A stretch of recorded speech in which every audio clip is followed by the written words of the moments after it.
Les había pedido el día jueves, les recuerdo a los que estuvieron y a los que no, que si podían leer el libro de Ruth, porque el libro de Ruth es un libro que se lee muy fácilmente, es un libro muy cortito, pero a pesar de que es un libro corto, pequeño, en cuanto a extensión literaria se refiere, es un libro muy grande en cuanto a su grandeza espiritual. Encontramos unas lecciones realmente maravillosas, ¿eh? Así que en esta tarde vamos a disfrutar de la exposición de la palabra a través del libro de Ruth y vamos a orar en este momentito para pedir la bendición del Señor. Queremos, como siempre, dar la bienvenida a todos, especialmente a los que probablemente esta tarde estén por primera vez. Yo veo caras nuevas en esta tarde, espero que estén a gusto, que estén cómodos y que podamos disfrutar todos de la palabra del Señor en este momento. Padre Celestial, te damos muchas gracias por este tiempo hermoso de alabanza, de adoración que hemos tenido. Gracias, Padre, por este lugar que tú nos has provisto para alabar y adorar tu nombre. Queremos pedirte en esta tarde que bendigas, Señor, este estudio de tu palabra, que seamos buena tierra donde pueda ser sembrada tu bendita y poderosa palabra.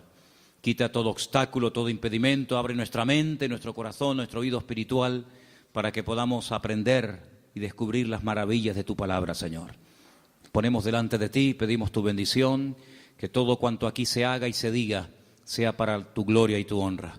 Gracias también por los hermanos de diferentes naciones que en este momento a través de internet están en sus hogares, en sus países, también escuchando tu palabra. Bendícelos también a ellos y a todos y a cada uno de nosotros. Aquí estamos para aprender de ti. En el nombre de tu amado Hijo Jesús. Amén y amén. Vamos al libro de Ruth, por favor, rápidamente. Ya se han leído unos versículos en esta tarde. Para los que han leído el libro, saben perfectamente que es un libro que está a continuación de la historia de los jueces, lo cual no significa que ya la historia de los jueces pasó al pasado, a la historia, y comienza una etapa nueva, sino que la historia de la familia de Elimelech y su esposa, Noemí, y de sus hijos, se lleva a cabo durante el período de los jueces. La mayoría de los comentaristas dicen que pudo ser, por lo que a continuación les voy a leer, que lo que le ocurrió a Elimelech y a Noemí y a su familia fue probablemente durante el tiempo de Gedeón, el juez llamado Gedeón. Por una sencilla razón, porque dice en el libro de los jueces que durante el tiempo de Gedeón, el pueblo de Israel hizo lo malo ante los ojos del Señor. Y el Señor ya les había dicho muy claramente que una de las cosas que le podían ocurrir en el futuro, que de hecho ocurrió, es que vendría hambre a la tierra. Y curiosamente, si leemos la historia de todos y de cada uno de los jueces, que es una historia de casi 300 años, muy larga, encontramos que en el tiempo, en el periodo de Gedeón, fue cuando hubo hambre. Dice que eran los madianitas, que subían de su país, subían de la parte donde ellos estaban, y dice que subían justamente en el tiempo de la cosecha y arrasaban con todo. Dejaban al pueblo muerto de hambre, el pueblo entró en una crisis económica, la gente tuvo que ir al monte a esconder en cuevas, y es cuando ellos claman al Señor y el Señor levanta a Gedeón. Así que ya nos hemos situado, la historia que vamos a contar esta tarde se llevó a cabo probablemente durante el tiempo del juez llamado Gedeón. Los personajes principales que aparecen en el capítulo 1 ya los conocéis. Elimelech, que es el padre de la familia, cuyo nombre significa mi Dios es rey. Eli, mi Dios, Melech, rey. El nombre de su esposa es Noemí, significa dulce, significa placentera. Tenía 2 hijos. El mayor se llamaba, como dice aquí, versículo 2 de Ruth capítulo 1, Malón y Kelión. Malón significa débil, enfermizo. Probablemente era un joven, un niño que desde pequeñito fue muy enfermito y los padres lo vieron así muy flaquito, muy raquítico y le pusieron este nombre que espero que no se le ocurra ponerle a ninguno de ustedes a sus hijos. ¿Cómo se llama el niño? Enfermito, debilucho. Y el otro no se queda atrás, el otro Kelión significa abatido o consumido. Dicho en términos modernos, el hecho polvo de la familia. ¿Qué familia? Bueno, ellos viven en una pequeña población llamada Bet-Lehem, cuyo nombre significa la casa del pan, en la provincia de Judea, el mismo pueblo donde tiempo más tarde nacería el rey David y donde mucho tiempo después nacería nada más y nada menos que el Mesías, el Señor Jesucristo. Ellos ven que el país está pasando por un momento terrible, diríamos hoy en día de paro, de crisis, de pobreza, de miseria, y deciden irse a vivir al extranjero, concretamente a Moab. ¿Qué país sería hoy en día Moab? Bueno, sería el territorio que ocupa Jordania, ¿vale?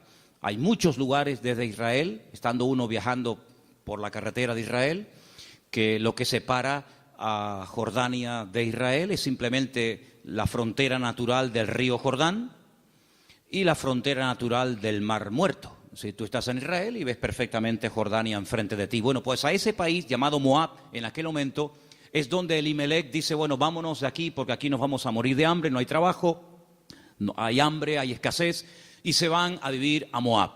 Los moabitas, como ustedes saben, es para situarnos un poquito, los moabitas eran descendientes de una de las hijas de Lot. Ustedes se acuerdan que cuando Sodoma y Gomorra fue destruida, las hijas de Lot pensaban que el único hombre que quedó vivo de toda la tierra era su padre. Y entonces ellas deciden emborrachar a su padre, mantienen relaciones con él, y de esa manera pues la raza humana no se extinguiría. Y entonces una queda embarazada, la mayor, su hijo lo llama Moab, de ahí vienen todos los moabitas, todos los que son hoy en día de Jordania, y también los amonitas, la otra hija.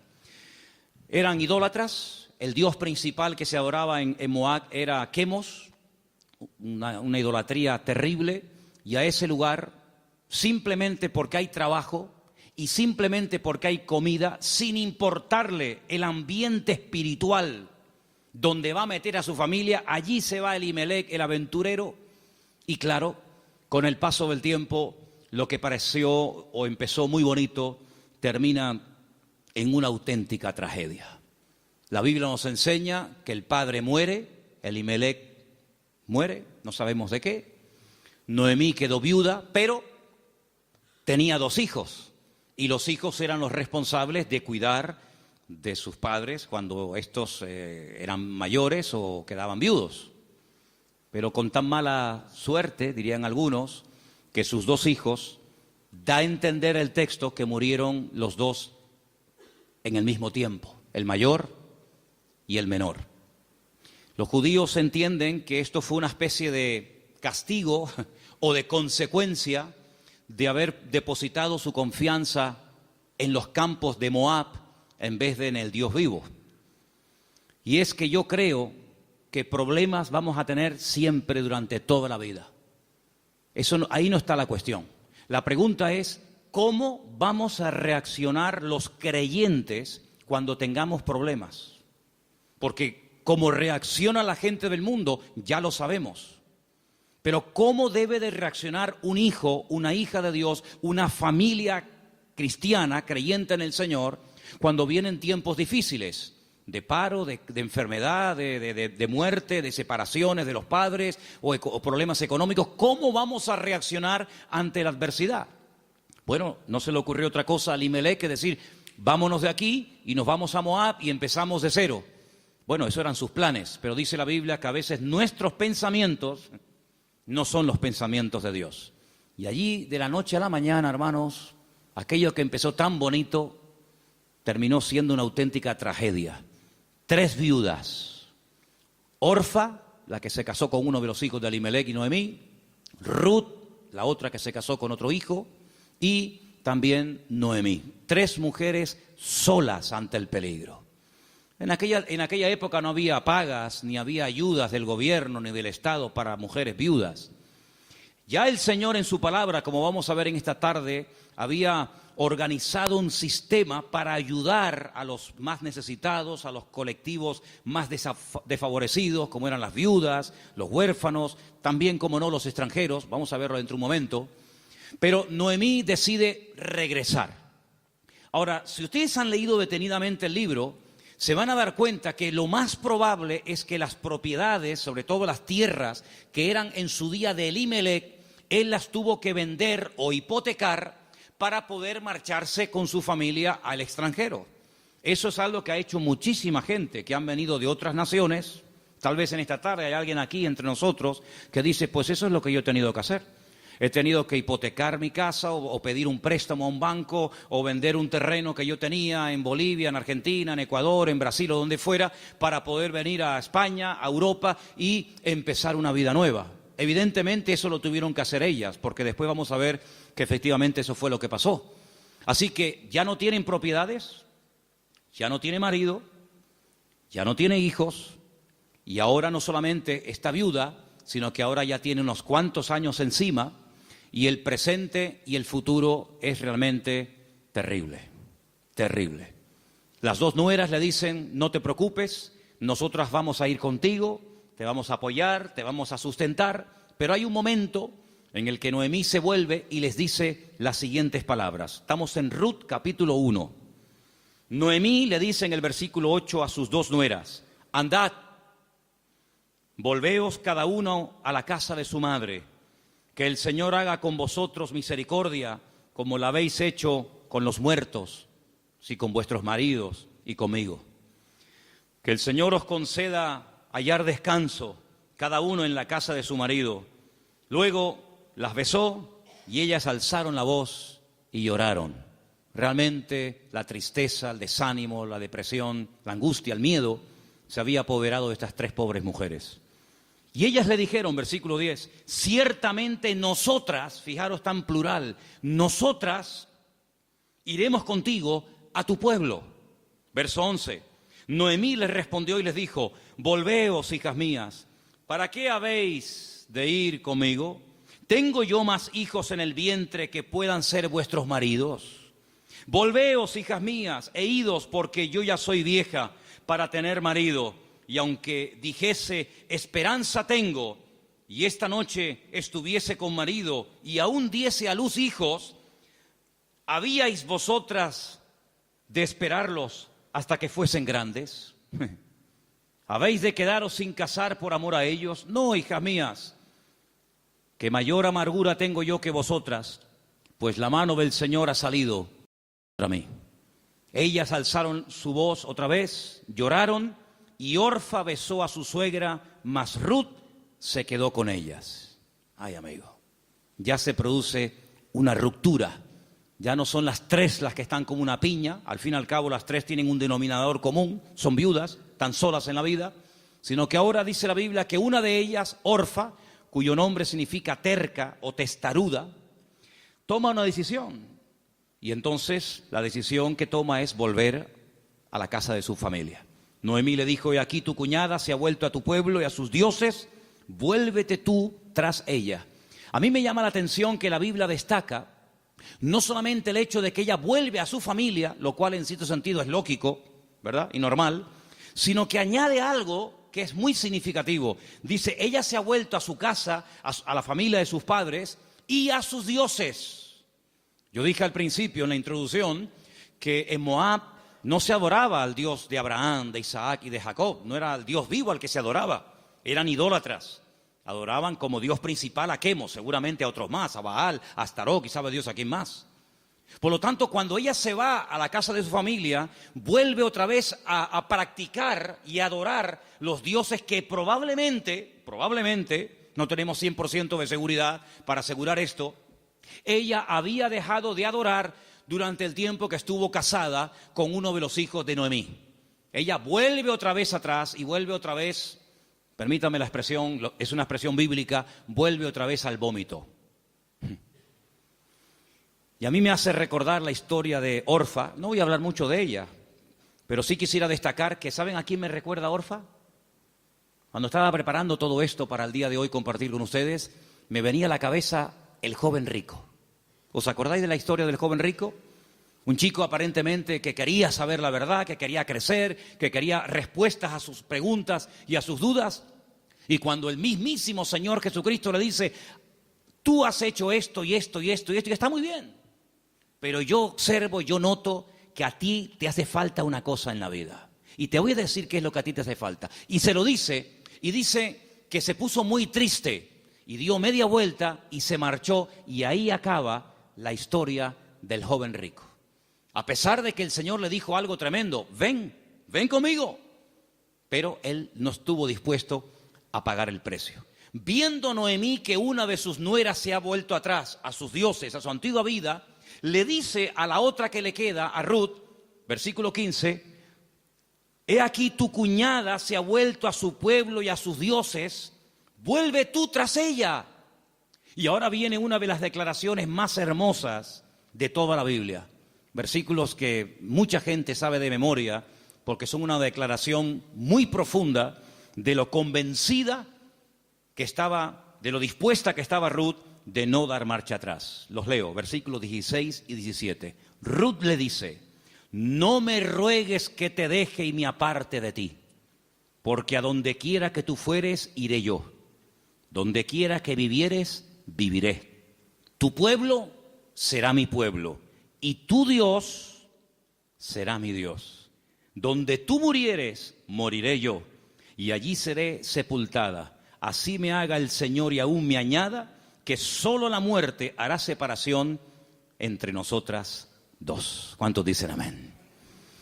Y allí se van estas dos mujeres. Claro, lógicamente Noemí es mucho más mayor que Ruth, pero allí emprende una aventura rumbo a lo desconocido. Se va Ruth a un país que no conoce, solamente de oídas, donde las costumbres, la religión, por decirlo de alguna manera, las leyes son completamente diferentes a la cultura, al país en el cual ella ha vivido durante toda su vida. Pero allí se va dispuesta a adorar al Dios de Noemí. Podríamos decir, en términos que nos podamos entender en esta tarde, que Ruth verdaderamente lo que decide es convertirse, no solamente ayudar y no dejar abandonada a su suegra, sino convertirse al Dios de su suegra y lógicamente también de su marido y en su momento de su suegro. Tu pueblo será mi pueblo, tu Dios será mi Dios. El Dios monoteísta, el Dios que no acepta que se adore a otros dioses aparte de Él, sino que, como dice en su palabra, al Señor tu Dios adorarás y a Él solo servirás. ¿Cuántos dicen amén? Allí se va Ruth rumbo a lo desconocido. Y saben, hermanos, hay un capítulo en la Biblia, que es el famoso capítulo de la mujer virtuosa de Proverbios, que si no me equivoco creo que es el capítulo 31, el último capítulo del libro de Proverbios, que se llama La mujer virtuosa, Eshet Hayil. Y Ruth es la única mujer en todo el Antiguo Testamento que recibe el título de Eshet Hayil, que significa mujer virtuosa. Es decir, que cuando leas el capítulo 31 de Proverbios y que te habla de la mujer virtuosa, tú dices, bueno, ¿y quién es una mujer virtuosa? ¿A quién puedo ver como punto de referencia en la historia de la Biblia para saber a lo que se refiere el Señor? Ahí la encuentras en el libro de Ruth. Una mujer sacrificada, trabajadora, fiel, que es capaz de renunciar a todo a cambio de nada, aparentemente. Una mujer que incluso está dispuesta a morir en tierra ajena.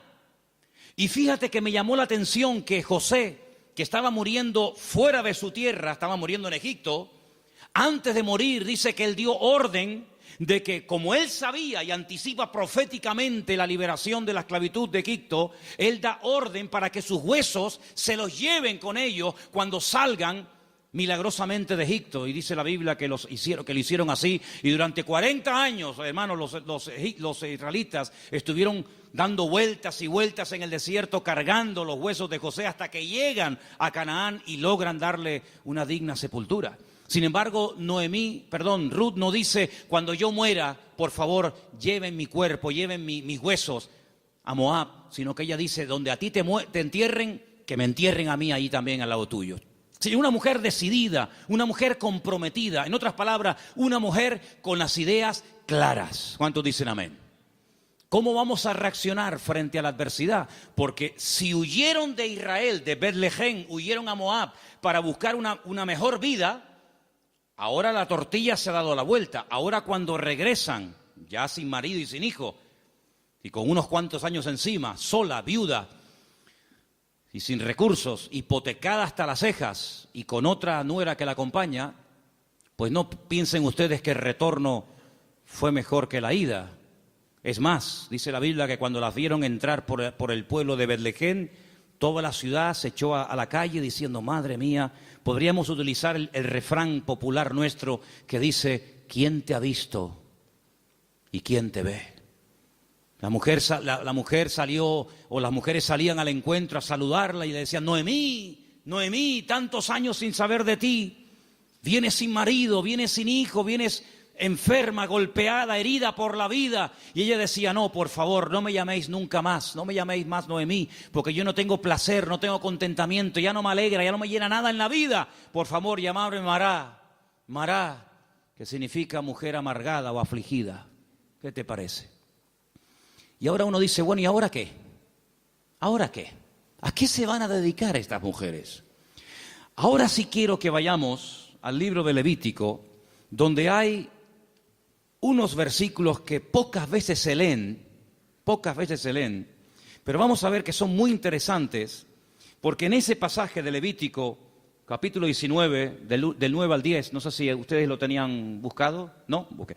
Capítulo 19 de Levítico, vamos a leer una ley que solamente existía en el pueblo de Israel en aquel tiempo, y es una ley tan extraordinaria, tan increíble, que fue lo que ayudó en cierto sentido a restaurar la vida de Ruth y de Noemí en aquel nuevo país para ella. Levítico capítulo 19, versículos 9 y 10, el Señor dice en su palabra, cuando ciegues la mies de tu tierra, no cegarás hasta el último rincón de ella, ni espigarás tu tierra cegada. No rebuscarás tu viña, ni recogerás el fruto caído de tu viña. Para el pobre y para el extranjero lo dejarás, dice el Señor. ¿Qué es lo que hacía la gente? Cuando iba a coger la cosecha, arrasaban con todo. Y si se caía un racimo de uvas, o se caía una espiga de trigo, o de cebada, o de lo que fuera, daban marcha atrás y lo recogían. Y si alguien se metía en aquel campo después del tiempo de la siega, estaba pelado, no había nada. Sin embargo, el Señor dice, ustedes van a ser diferentes. Esto es una ley donde el Señor muestra su amor y su compasión por el pobre, por el huérfano, por la viuda, por el extranjero, por el que no tiene prácticamente ningún recurso para buscarse la vida, como el caso de Ruth y de Noemí. Ustedes cuando vayan a cegar, no sean avariciosos, no quieran acapararlo todo. Oye, si se cae una espiga, déjala. Si hay un rinconcito que no quieres, digamos, cosecharlo, meter la hoz, déjalo ahí en un rinconcito, para que cuando ustedes terminen, pues puedan entrar los que no tienen tierra, los que no tienen trabajo, las viudas, los extranjeros, los pobres, los huérfanos, y puedan de alguna manera conseguir algo para llevarse a la boca. Y eso es lo que utiliza Ruth. Como ella sabe, evidentemente por los labios y por la influencia buena de Noemí sobre ella, le dice, vete a espigar, vete hoy a buscar la vida. Noemí, ¿a dónde va a ir la pobre? Si la pobre ya está vieja, está enferma, está cansada, está desanimada, pero allí se va Ruth. Y si ustedes han leído el libro, dice que se va antes de la salida del sol y cuando llega la noche aún está espigando en el campo.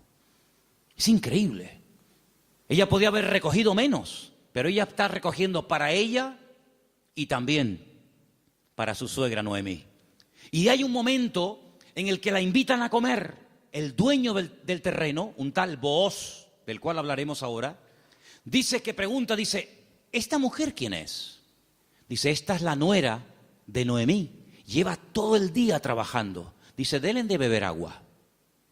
Y cuando llega la hora del almuerzo, cuando llega la hora de la comida, la Biblia dice que la invitan a comer. Y ella dice que comió hasta saciarse, pero hay un momento en el que le sobra comida y en vez de tirarla a la basura, como la mayoría de la gente hace cuando le sobra comida, dice que ella la guarda.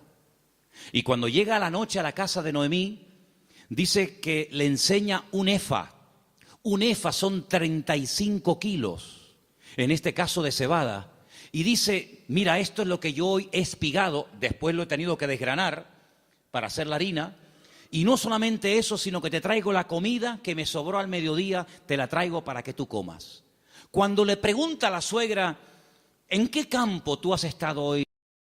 ¿Dónde has trabajado?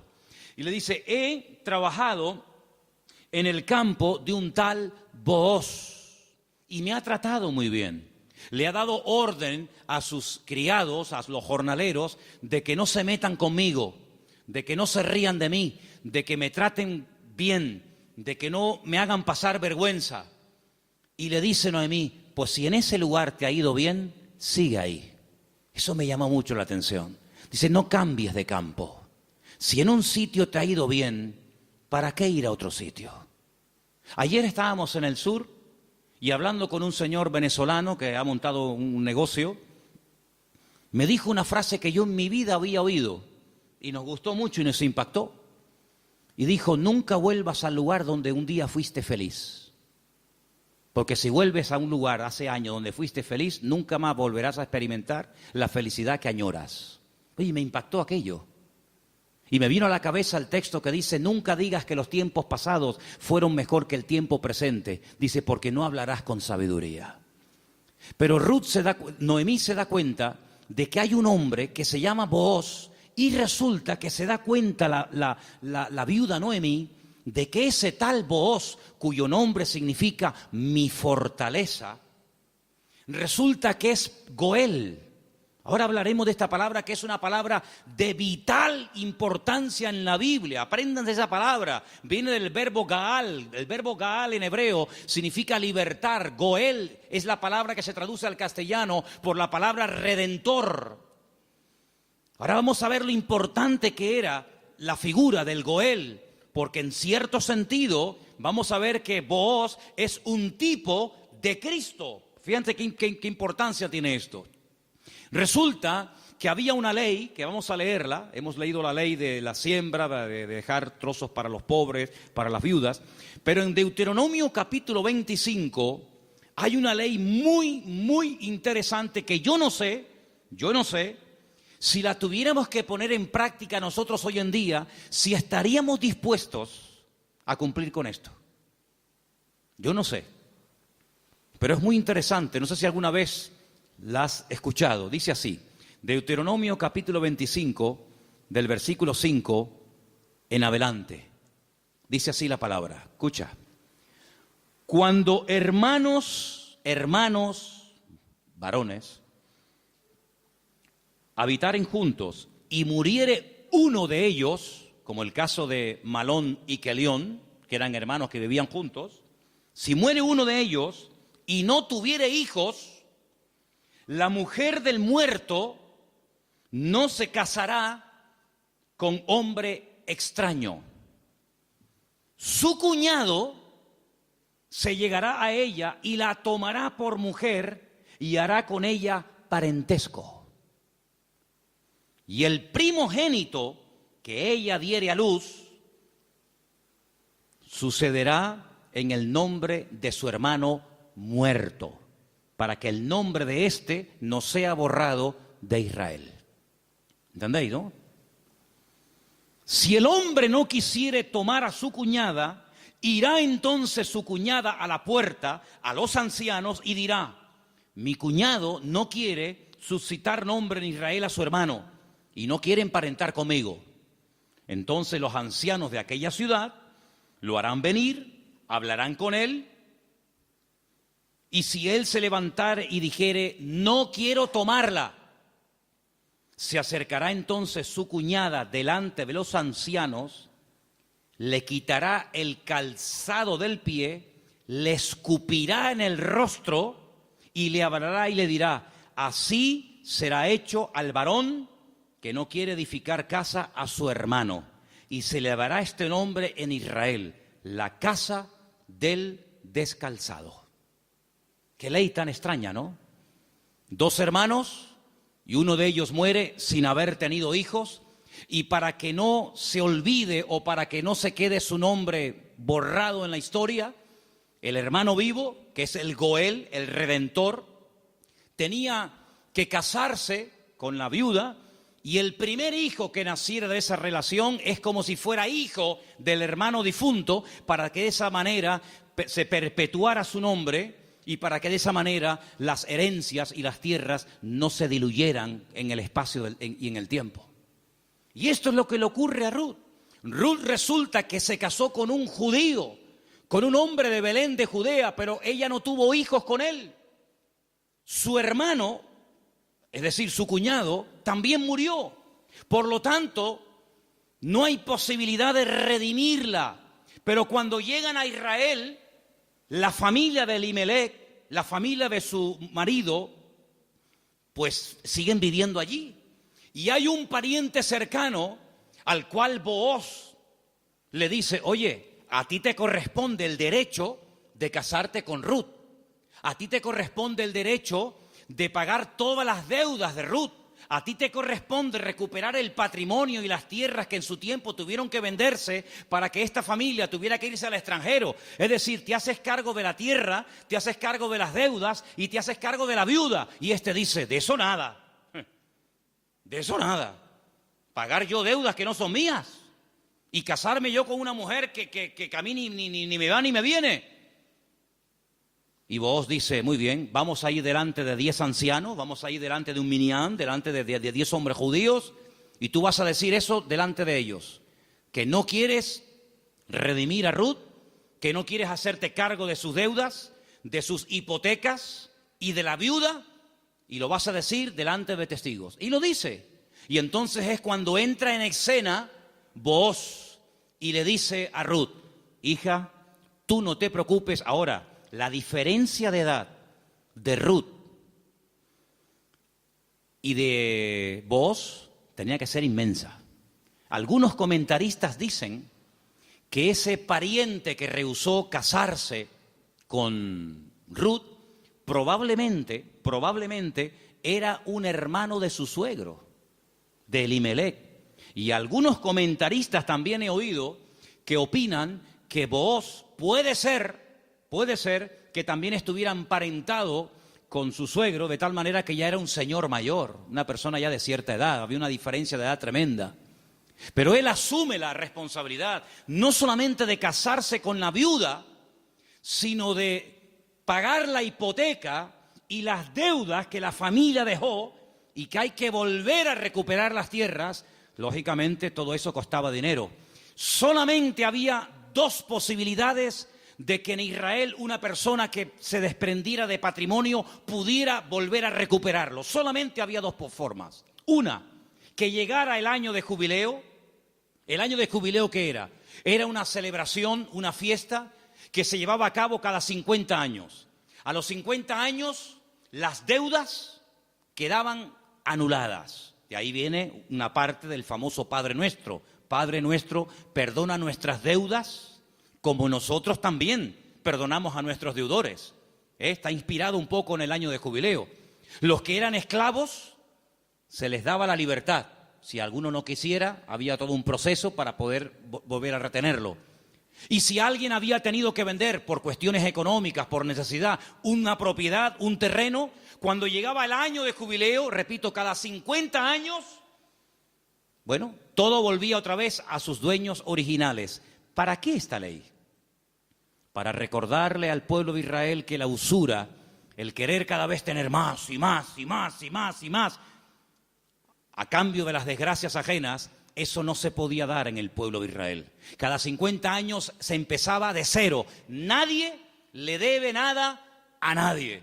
Los ricos no iban a ser cada vez más ricos y los pobres cada vez iban a ser más pobres. De esa manera era una ley justa, una ley donde se le daba oportunidad al que se había endeudado y jamás iba a poder pagar las deudas. Fíjate qué terrible la ley de los desahucios en España.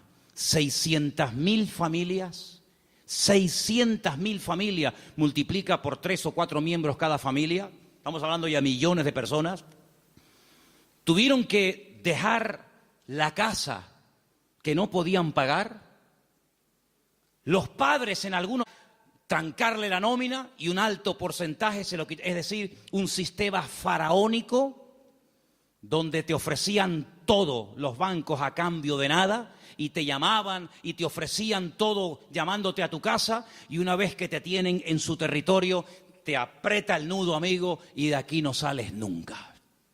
El sistema del faraón en los tiempos modernos. En vez de faraón, llámalo como quieras. Sin embargo, Dios en su palabra jamás iba a permitir que su pueblo cada vez fuera de mal en peor, endeudándose de tal manera que al final era imposible hacer frente a semejantes deudas. Y una cosa también muy importante, aunque no es el tema a tratar, entre hermanos no se podían dar préstamos con intereses. Ustedes saben que hay personas que están pagando muchos años y todavía la deuda no se ha pagado. Lo que están pagando es simplemente parte de los intereses, porque son tan elevados que por una regla de 3, cuanto más pagas, más debes. ¿Cómo se come eso, hermano? Así que la única forma de recuperar una tierra que se había vendido era llegar al año de jubileo. Pero ¿quién le aseguraba al que había vendido una propiedad, ponte que tuviera 40 o 50 años, que iba a durar otros 50 años para recuperar la tierra? Era prácticamente imposible, impensable. Pero luego había otra forma.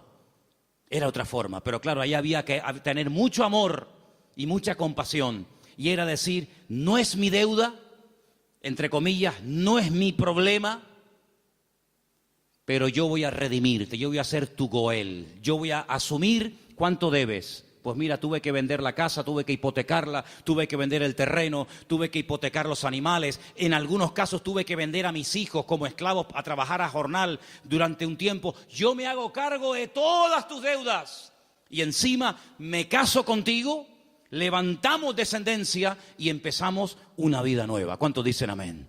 Bueno, hermano, eso fue lo que hizo el Señor Jesucristo por todos y cada uno de nosotros, ¿sí o no? Cuando vinimos al Señor, la inmensa mayoría de los que estamos aquí y muchos de nosotros, ¿cómo vinimos al Señor? ¿En nuestro mejor momento? Yo pienso que la mayoría de los que nos hemos convertido al Señor, cuando vinimos a los pies de Cristo, vinimos en nuestro peor momento. Algunos desanimados, otros enfermos, otros enganchados, otros esclavos de no sé qué y de no sé cuánto. Pero el Señor Jesucristo dijo, a ver, ustedes tienen una deuda tremenda. Y una deuda no con un banco, no con una financiera. Ustedes tienen una deuda conmigo. Y es una deuda que no se puede pagar con trabajo, ni con dinero, ni con lágrimas, ni con sudor. Es una deuda que solamente se puede pagar con sangre. Pero no cualquier sangre, sino con la sangre preciosa de Jesucristo. Y vuestra miseria, vuestra hipoteca, vuestra crisis material y espiritual, yo me hago cargo de ella. Y yo os compro a precio de sangre. Y por eso podemos leer en Primera de Pedro unos versículos tremendos, donde basados en la ley del Goel, el que redimía al que estaba destruido, Pedro dice, tenéis que saber, hermanos queridos, Primera de Pedro 1:18, que habéis sido rescatados. Eso fue lo que hizo Booz por Ruth, rescatarla, redimirla. Vosotros fuisteis rescatados de vuestra vana manera de vivir, la cual recibisteis de vuestros padres. No con cosas corruptibles como oro o con plata, sino con la sangre preciosa de Cristo, como de un cordero sin mancha y sin contaminación, ya destinado desde antes de la fundación del mundo. Cristo, antes de que existiera Adán y Eva, antes de que existiera el jardín del Edén, Él sabía que un día iba a venir a este mundo a morir en la cruz por los pecadores. Desde antes de que el mundo existiera, ya Él sabía que su destino iba a ser ese. Desde antes de la fundación del mundo, pero manifestado en los postreros tiempos por amor de vosotros. Y mediante Él, ¿cuál creéis en Dios? Quien le resucitó de los muertos y le ha dado gloria, para que vuestra fe y esperanza sean en Dios. ¿Cuántos dicen amén? Este Booz es un hombre tremendo. Es un hombre que dice, bueno, yo soy rico, tengo tierras, tengo de todo. ¿Qué necesidad tengo yo de meterme ahora, permítame, en estos líos? Asumir deudas que yo no contraje. Si Elimelech hipotecó sus tierras y tuvo que vender sus casas, ¿a mí qué me importa? Diría alguno. Y si tuvo que irse al extranjero a buscarse la vida, y si allí murió él y sus hijos, y ahora hay una serie de mujeres que están las pobrecitas sin nada en la vida, ¿yo qué tengo que ver con todo esto? Pero Booz no es un hombre frío, insensible. Booz es un hijo de Dios. Y los hijos de Dios tenemos corazón, no solamente cabeza. ¿Cuántos dicen amén? Hay que tener corazón. Hermanos, en las vestiduras del sumo sacerdote, que las tenéis ahí si queréis ver cómo eran. El sumo sacerdote llevaba en su pecho los nombres de la familia de Israel, las tribus de Israel, Judá, Benjamín, Zabulón. Y el sumo sacerdote decía, pero si yo no soy de la tribu de Judá, ¿yo para qué tengo que llevar el nombre de una familia que no es la mía? ¿Por qué tengo yo que llevar en mi pecho el nombre de la tribu de Zabulón? Si yo soy levita. Pero es que el Señor le enseñó al pueblo de Israel a través del sumo sacerdote que para servir a Dios y para creer en el Señor y hacer su voluntad, uno tiene que tener corazón. ¿Cuántos dicen amén? Hay tanta insensibilidad, hermano, incluso en el pueblo de Dios. Sí, dicen que España es un país muy solidario, el país de más donaciones de órganos del mundo. Sí, está muy bonito. Pero hermanos, el mundo no nos tiene que dar ejemplos a nosotros, ni lecciones de solidaridad y de amor, sino que somos nosotros los que deberíamos ser la gente más solidaria y los que más apoyamos al necesitado del mundo, porque para eso el Señor nos ha puesto en esta tierra. Y Booz dijo, no, yo no me voy a limpiar las manos como tú que te has limpiado las manos, porque los que habéis leído el libro, os habéis dado cuenta que cuando al pariente cercano le dicen, oye, que hay unas tierras que son preciosas, están abandonadas, porque Elimelech se tuvo que ir al extranjero, pero son unas tierras hermosas. Este dijo, uy, estas son para mí, porque ahora junto las mías con las de Elimelech, y cuando yo me muera, mis hijos tendrán más herencia. Y tiene unos campos, y tiene unos olivares, y tiene, pero vos le dices, pero espérate un momento. No solamente hay que recuperar tierras y propiedades, sino que aquí hay algo muy importante, y es que aquí hay una vida. Aquí no solamente hablamos de cosas, aquí hablamos de seres humanos. Qué interesante que Faraón decía, llévense las bestias, llévense los animales, pero déjenme las mujeres y los niños aquí. Qué curioso, ¿no? Interesante, ¿no? Y Booz dijo, no, si tú no quieres hacerte cargo de esta situación y no quieres coger todo el paquete, sino lo que te interesa y renuncias, entonces yo hago acto de presencia. Y ahí entra Booz en escena y dice la Biblia que se casan y desde el momento en el que Ruth entra en contacto con Booz, su vida cambió radicalmente. Pero yo pregunto, ¿y este hombre tan bueno, tan solidario, con un corazón de oro, que sin comérselo ni bebérselo, se encuentra de la noche a la mañana teniendo que asumir una responsabilidad tremenda de atender a una viuda, con lo que eso conlleva, de atender también a una suegra que no era la suya, pero que viene en el paquete también incluida, de tierras, de hipoteca? Este pedazo de hombre, ¿de dónde salió? Algunas hermanas solteras que están orando para tener un compañero, un varón en la vida, dice, pero Señor, súpleme un Booz. ¿Dónde están esos hombres? Bueno, yo no sé dónde están, pero yo te digo una cosa, yo sé de dónde salió este. ¿Sabes de quién es hijo Booz? ¿Tú te acuerdas cuando un día el general Josué le dice a dos de sus soldados, vamos a entrar a Canaán, cosa que Moisés no logró hacer? A nosotros nos corresponde ahora entrar y tomar posesión de la tierra. Pero antes de entrar, vamos a hacer algo. Voy a mandar a 2 espías, no exploradores como los que mandó Moisés, que fueron unos inútiles, sino 2 espías, 2 hombres que entren secretamente y cuando vengan nos digan qué estrategia tenemos que emplear para atacar este pedazo de ciudad con doble muro, cerrada, imposible de conquistar. Y ahí se van estos 2 hombres. Y van y se quedan en una casa de prostitución. Y algunos dirán, ¿y cómo 2 hombres del pueblo de Israel se van a semejante lugar? Bueno, no es que fueron a pecar, sino que era el lugar donde 2 extranjeros pasarían desapercibidos perfectamente, porque por allí entraban y salían muchos. Y allí contactaron con la dueña de aquel negocio, por llamarlo de alguna manera, y la dueña una noche en una habitación les dice, yo sé quiénes son ustedes, yo sé de qué país sois, yo sé que vosotros sois israelitas, y yo he oído lo que vuestro Dios ha hecho por vosotros. Yo he oído que ustedes salieron de un país llamado Egipto y cuando llegaron a la frontera natural del Mar Rojo que no podían avanzar y el faraón venía detrás, ustedes clamaron al Señor y el Señor les abrió el Mar Rojo y ustedes pasaron por en medio de él. Y cuando el faraón intentó meterse, el Señor cerró las aguas y murieron los ejércitos del faraón.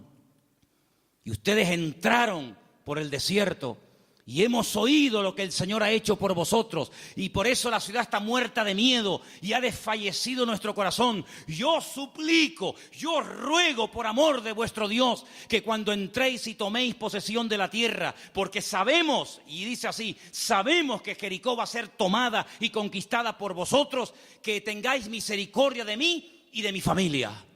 Y estos hombres se quedan sorprendidos porque esta mujer está contando las noticias de hace 40 años. ¿Tú te acuerdas de lo que leíste en el periódico hace 40 años? Bueno, algunos dirán, pero si yo no tengo más que 25. ¿Pero alguien se acuerda aquí de lo que leyó en un periódico hace 40 años? Ella lo tenía fresco en su mente. Vienen a por nosotros, nuestros días están contados. Esta tierra no nos pertenece. Vienen los hijos de Dios, viene el Dios de Abraham, de Isaac y de Jacob. Tengo que tomar medidas preventivas, tengo que salvar mi vida y la de mi familia.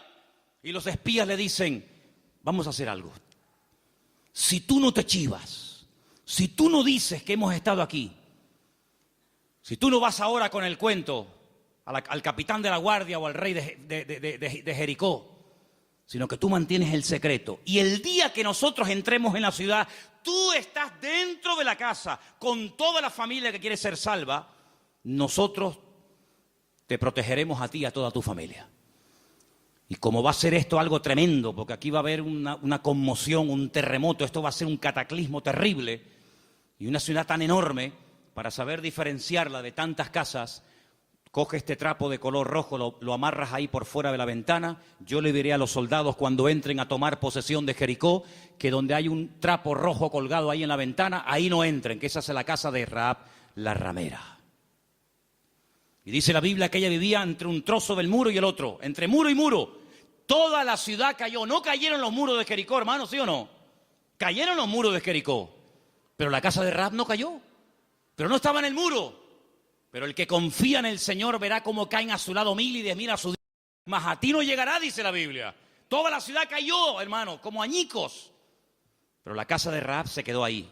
Y ella se va a vivir con su familia al pueblo de Israel. Y se casa, dice la tradición, con uno de aquellos espías que se llamaba Salmón. No es que se casó con un pescado. Se casó con un señor que se llamaba Salmón. Y queda embarazada.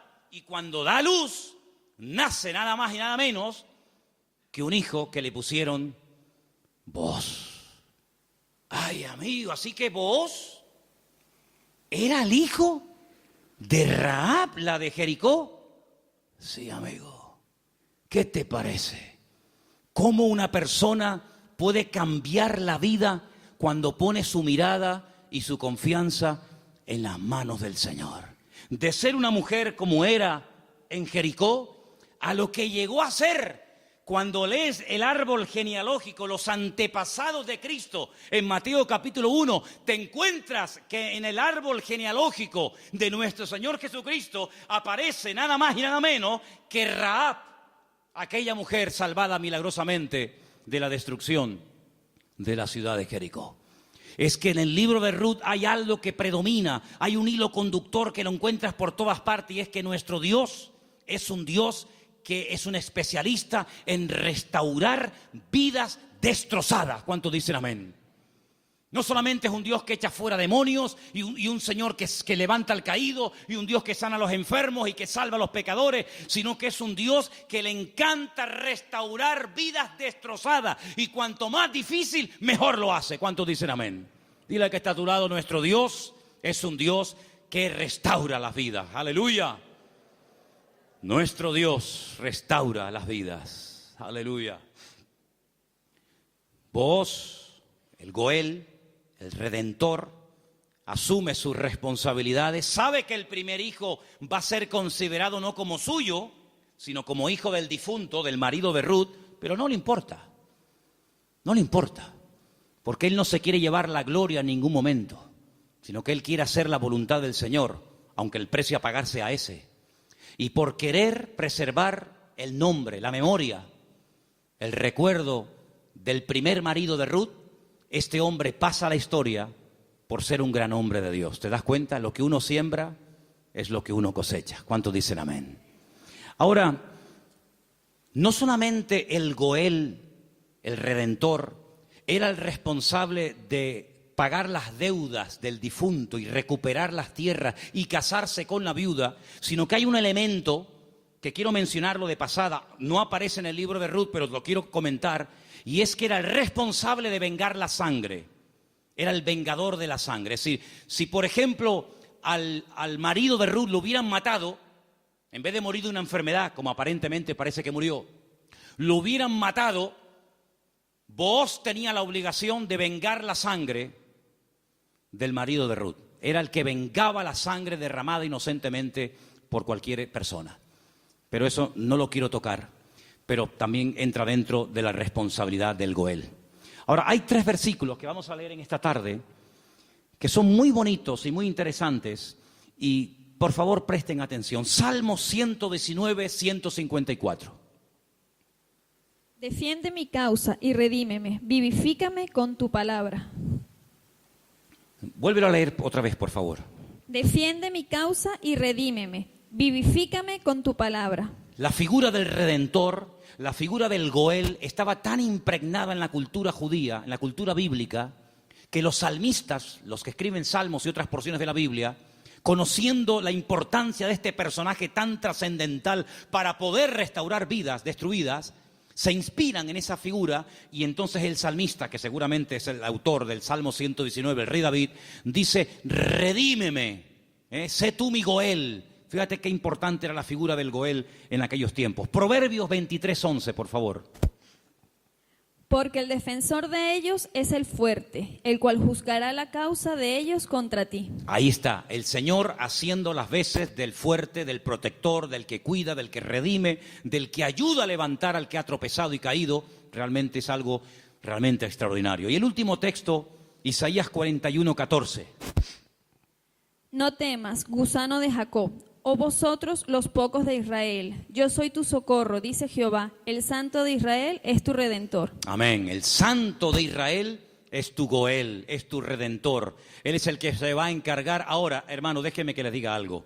El Goel, el Redentor, ¿de qué se hacía cargo? ¿Solamente de la viuda?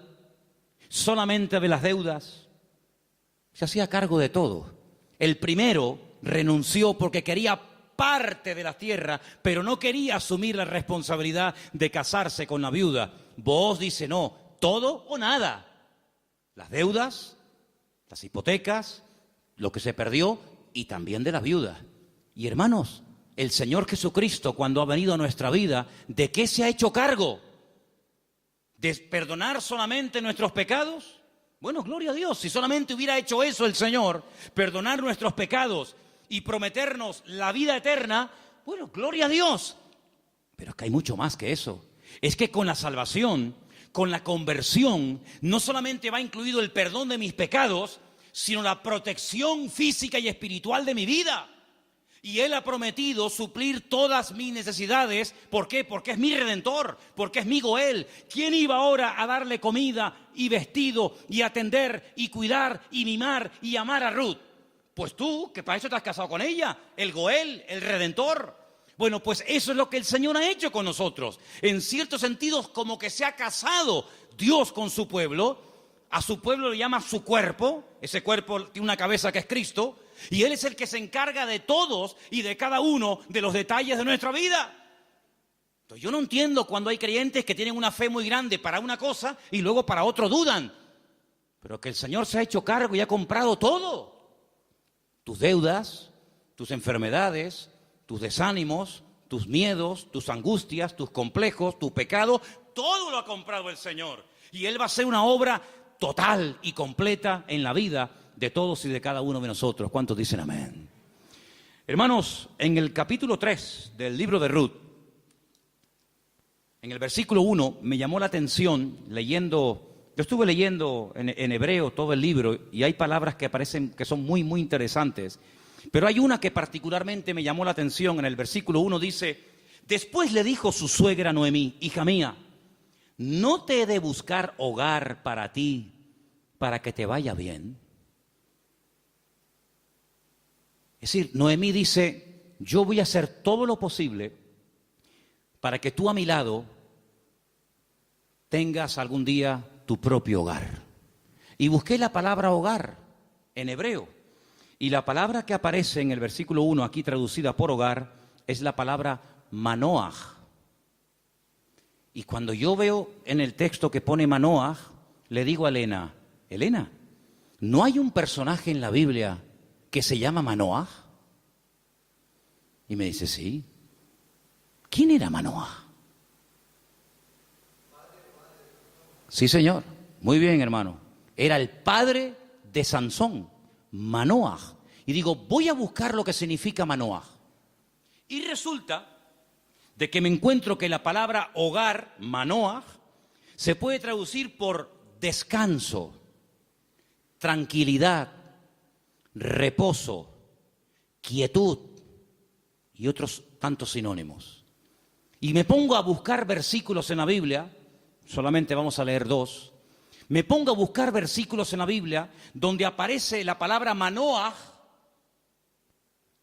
y me quedé sorprendido, porque una de las primeras veces que aparece la palabra Manoaj, traducida aquí en el texto castellano-español por la palabra hogar, es en Génesis 8:9, y os vais a quedar sorprendidos porque tiene que ver con un pájaro, tiene que ver con un animal. ¿Lo tenéis? Génesis capítulo 8, versículo 9, y dice así. ¿Lo tienen, chicas? ¿Sí? Vamos. Y no halló la paloma donde sentar la planta de su pie, y volvió a él al arca, porque las aguas estaban aún sobre la faz de la tierra. Entonces él extendió su mano y tomándola, la hizo entrar consigo en el arca. Noé no podía consultar el parte meteorológico, no tenía ordenador dentro del arca, no tenía WhatsApp y decir: oye, por ahí donde tú vives. Bueno, es que no podía decir eso, porque no había nadie con vida fuera del arca. ¿Y cómo consulto? ¿Cómo me atrevo yo a abrir la puerta del arca y si se me entra el agua adentro? Llevaba un año dentro de aquel barco. ¿Salgo o no salgo? Es que antes de salir hay que tomar medidas preventivas. No te tires a la piscina si no hay agua. No, hermano, eso es fe. No, eso es locura. Eso no es fe. Usted va a la piscina y está vacía. Pero dice: hermano, el justo por la fe vivirá. Y yo le diría: descanse en paz, hermano. ¡Pum! Ahí se quedó el hermano. Uy, le falló la fe. No, le falló la cabeza. Eso no es fe.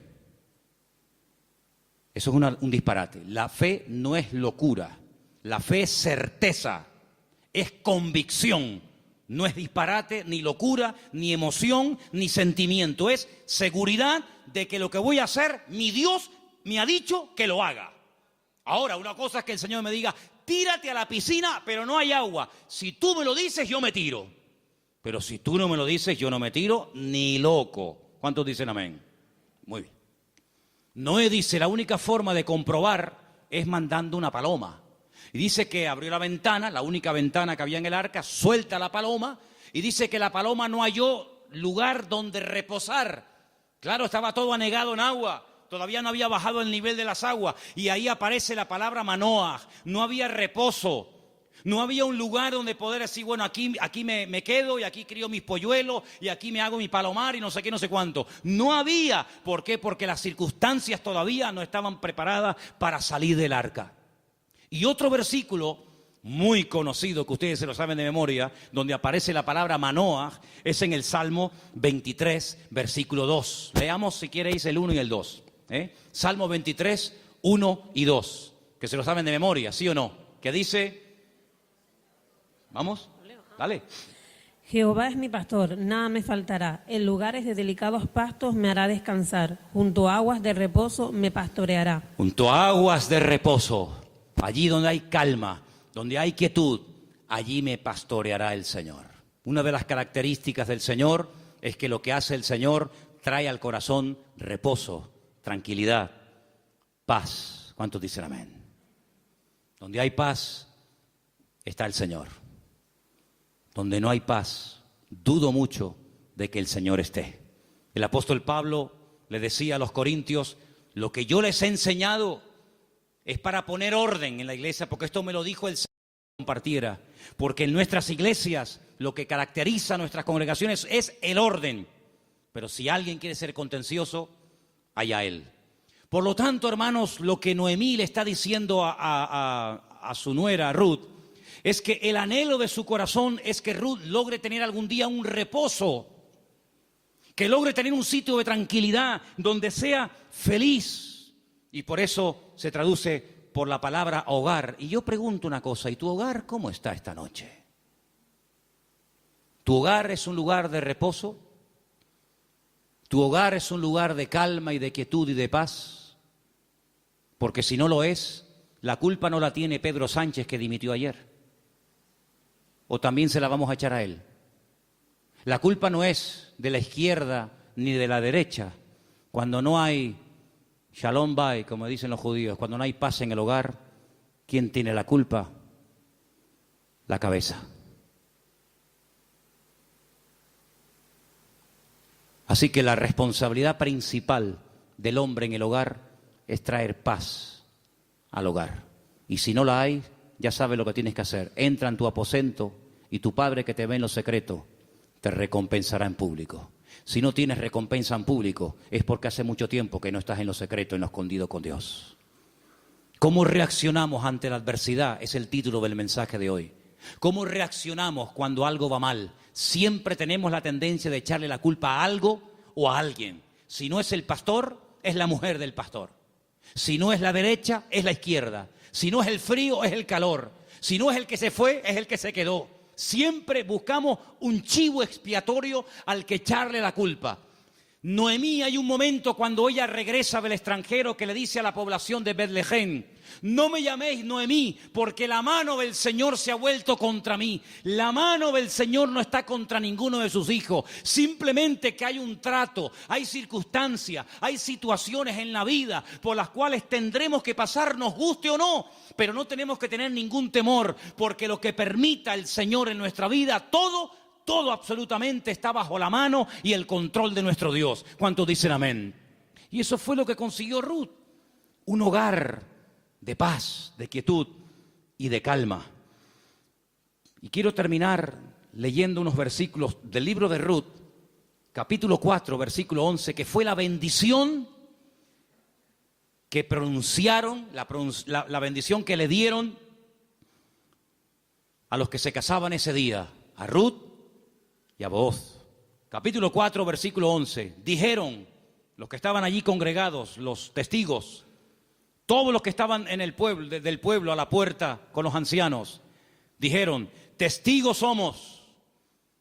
El Señor haga a la mujer que entra en tu casa como a Raquel y como a Lea, las cuales edificaron casa de Israel, y tú seas ilustre en Efrata y seas de renombre en Belén, y sea tu casa como la casa de Fares, el que Tamar dio a luz a Judá, por la descendencia que de esta joven te dé el Señor. Y Booz tomó a Ruth, y ella fue su mujer, y se llegó a ella, y el Señor le dio que concibiese y diese a luz un hijo. Y hermanos, los últimos versículos del libro de Ruth dicen así, el verso 21, Salmón, el papá de Booz, es decir, el suegro de Ruth, engendró a Booz. Booz engendró a Obed, que significa servidor, el que sirve al Señor. Qué bonito, ¿eh? Obed engendró a Isaí, e Isaí engendró a David. Luego, si no me equivoco, Ruth fue bisabuela, ¿sí?, del rey David. ¡Qué cambio, hermanos! ¡Qué cambio! ¿Cómo empieza el libro? Una familia destruida, una familia que no sabe a dónde disparar, que no sabe a dónde irse. Miseria, hambre, he tenido que hipotecar la casa, he tenido que vender los terrenos, sin nada. a la aventura, ¡ala! Nos vamos a Moab.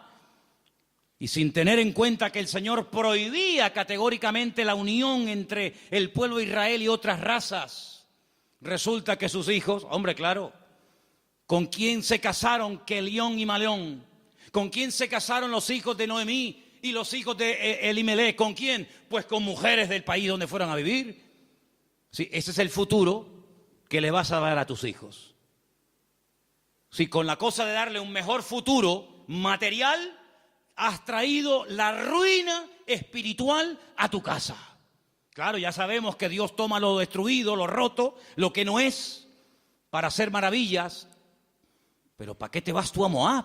¿Te vas a meter en la boca del lobo? No, es que allá hay trabajo. ¿Y tus hijos? ¿De quién se van a enamorar? ¿Con quién se van a casar? Con mujeres idólatras. La primera responsabilidad de un padre en una casa con sus hijos, más que darle estudios y una buena carrera, es darle un futuro espiritual a sus hijos.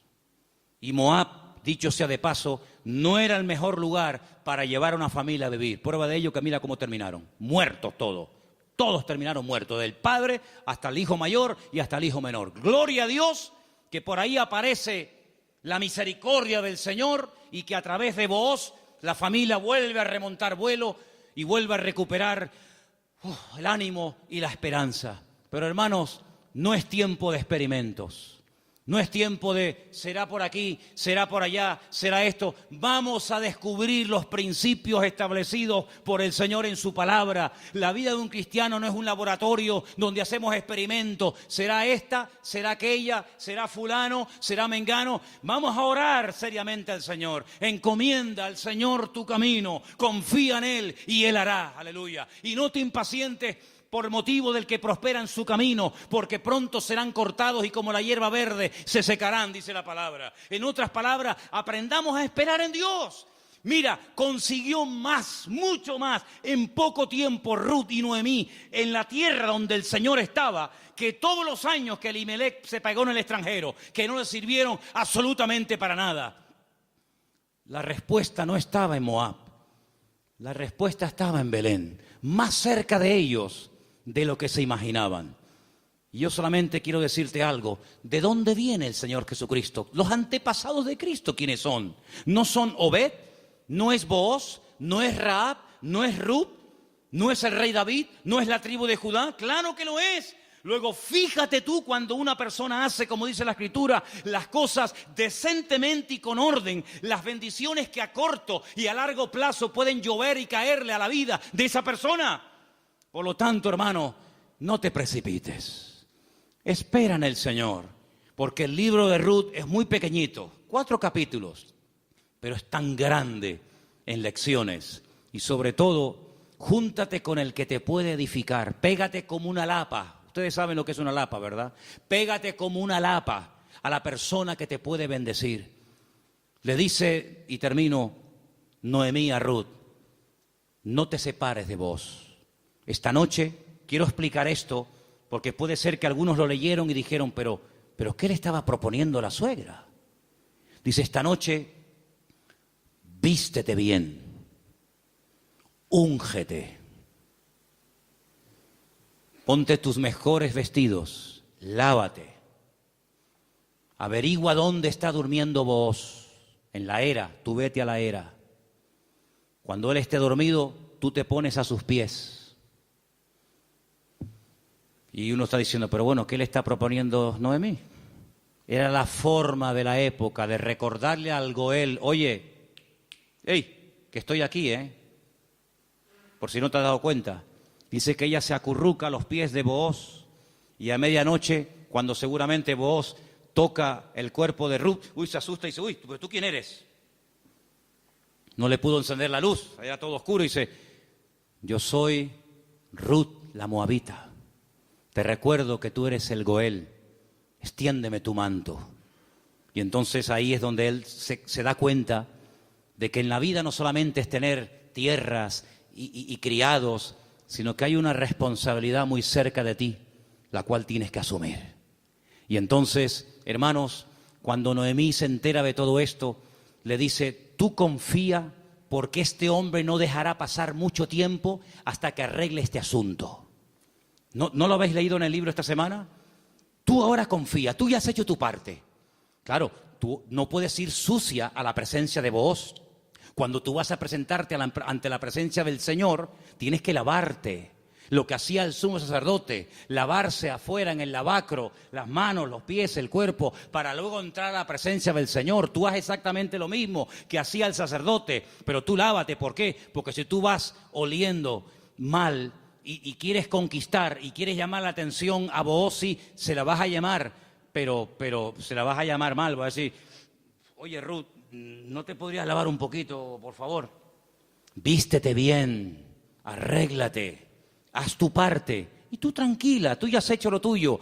Yo te aseguro de que este hombre no dejará pasar mucho tiempo hasta que este tema sea solucionado. Hermanos, si esa era la confianza que tenía Noemí en Booz, al ser un hombre de Dios, que al percatarse, al estar informado de una situación que solamente él podía solucionar, ¿cuánto más nuestro Padre Celestial nos dará las cosas que nosotros pedimos y pedimos con fe si sabemos esperar en Él? No dejará pasar mucho tiempo el Señor hasta decir, yo asumo mis responsabilidades y mi responsabilidad es ser tu pastor, proveer tus necesidades, cuidarte y protegerte todos los días de tu vida. Si Booz se encargó de Ruth, ¿cómo no se va a encargar nuestro Goel, nuestro Redentor, nuestro Rey de Reyes y Señor de Señores, de tus hijos, de tu esposa, de tu trabajo, de tu salud, de tu familia, cuando Él es el Señor Todopoderoso que todo lo sabe, todo lo conoce y ni siquiera hemos abierto la boca y ya el Señor sabe lo que mi vida necesita? Por lo tanto, ese fuerte aplauso a nuestro Goel, a nuestro Redentor, a Él la gloria. Él cuida de mi vida, aleluya. Fuerte ese aplauso al Señor.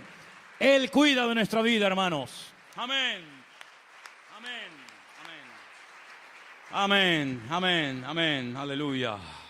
Cierra tus ojos, hermano. La paloma volvió por la tarde, después de dar vueltas y vueltas y vueltas y no encontrar un lugar donde poder posarse y descansar. Noé entendió que aún no era el tiempo. Pero ¿sabes qué? Ya nosotros no vamos a dar vueltas y vueltas y vueltas buscando, como dijo Pedro, ¿a dónde vamos a ir si solamente tú tienes palabras de vida? Aleluya. La búsqueda ya se detuvo hace tiempo, cuando nos dimos cuenta de que bebiendo de los pozos de esta vida siempre volvíamos otra vez a tener sed, hasta que probamos el agua viva de nuestro Dios. El que bebe de este agua volverá a tener sed, pero el que bebe de mí nunca más volverá a tener sed. Bendito sea tu nombre, Señor. Ahí donde estás, cierra tus ojos, inclina tu rostro, habla con tu Goel, habla con tu Redentor. Dile, Señor, hazte cargo de mi vida, Señor. Hazte cargo de mi casa, de mi familia, de mis hijos.